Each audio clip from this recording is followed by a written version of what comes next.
अभी हाल ही में संपन्न हुए लोकसभा चुनाव में उत्तर प्रदेश में बीजेपी को बुरी तरीके से हार का सामना करना पड़ा है। केवल 33 सीटों पर सिमट कर रह जाने वाली भारतीय जनता पार्टी 2019 के लोकसभा चुनाव में 62 सीटें पाकर सबसे बड़ी पार्टी के रूप में उभरी थी और केंद्र में सरकार बनाने में उत्तर प्रदेश का बहुत बड़ा योगदान रहा।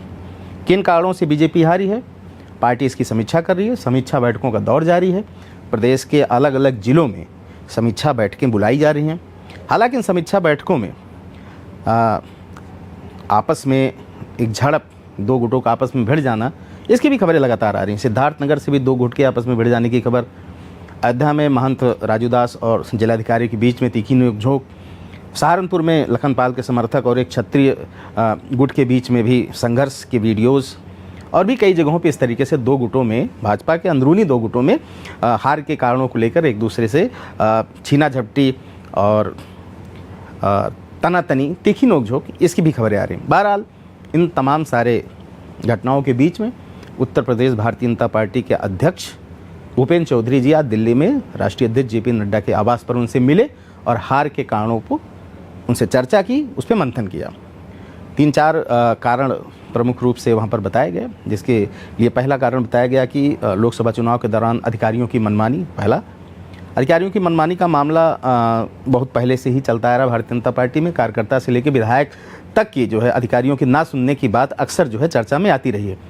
2017 में पहली बार जो है इस चर्चा का आगाज़ हुआ। पश्चिमी उत्तर प्रदेश से एक विधायक, गुज्जर विधायक थे, उन्होंने इस बात को सबसे पहले उठाया था कि मैं विधायक हूँ और मेरी बात अधिकारी सुन नहीं रहे।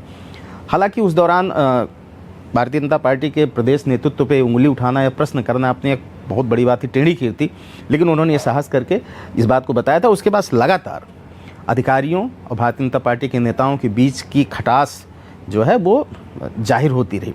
बहरहाल दूसरे नंबर पर अधिकारियों की मनमानी के बाद दूसरा जो पॉइंट था वो था कार्यकर्ताओं की अनदेखी।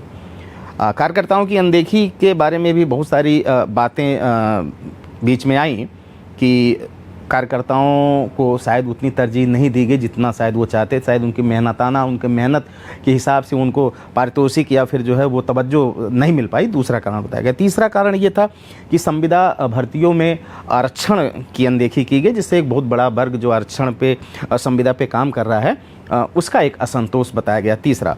और चौथे में बताया गया एक विशेष वर्ग समुदाय का वोटर लिस्ट से नाम कट जाना, ये एक कारण बताया गया। एक और कारण रहा भारतीय जनता पार्टी के नेताओं द्वारा संविधान को खत्म कर देने की बात से लेके उभरा एक असंतोष, एक हार का कारण माना गया। इससे क्या हुआ कि दलित वर्ग का एक बहुत बड़ा तबका भारतीय जनता पार्टी से कट के इंडिया गठबंधन के खाते में चला गया। हालांकि ये वो तबका है जो बिल्कुल समाजवादी पार्टी को पसंद नहीं करता है, भाजपा ही इसकी पसंद थी, लेकिन क्योंकि इस बयान के बाद इंडिया गठबंधन ने इस मामले को बहुत तूल पकड़ाया और उसका नतीजा ये हुआ कि ये वर्ग कट के इंडिया गठबंधन में चला गया। एक बहुत बड़ा वर्ग था जिसको भाजपा ने एक समय पे साथ भी लिया था। केंद्र से बहुत सारी योजनाएं इस तबके के लिए आ भी रही थी, तबका खुश भी था, लेकिन ये कुछ कारण रहे जिसकी वजह से ये तबका वास्तव में उठ के इंडिया गठबंधन की तरफ चला गया। बहरहाल इन सबके बीच में भूपेंद्र चौधरी जी जेपी नड्डा से मिल रहे हैं। इसका मंथन चल रहा है हार के कारणों को लेकर दिल्ली में उनके आवास पर, और 25 तारीख को, इसी महीने में 25 तारीख को एक बहुत बड़ा दस्तावेज, हार के कारणों का एक बहुत बड़ा लेखा जोखा दिल्ली में पेश किया जाएगा कि किन कारणों से बीजेपी को हार का सामना करना पड़ा है। 25 तारीख को इसका विस्तृत दस्तावेज दिल्ली में सौंपा जाएगा। बहरहाल अभी के लिए बस इतना ही। मेरा नाम विवेक शुक्ला है। आप अनादि टीवी उत्तर प्रदेश देख रहे थे। शुक्रिया, धन्यवाद।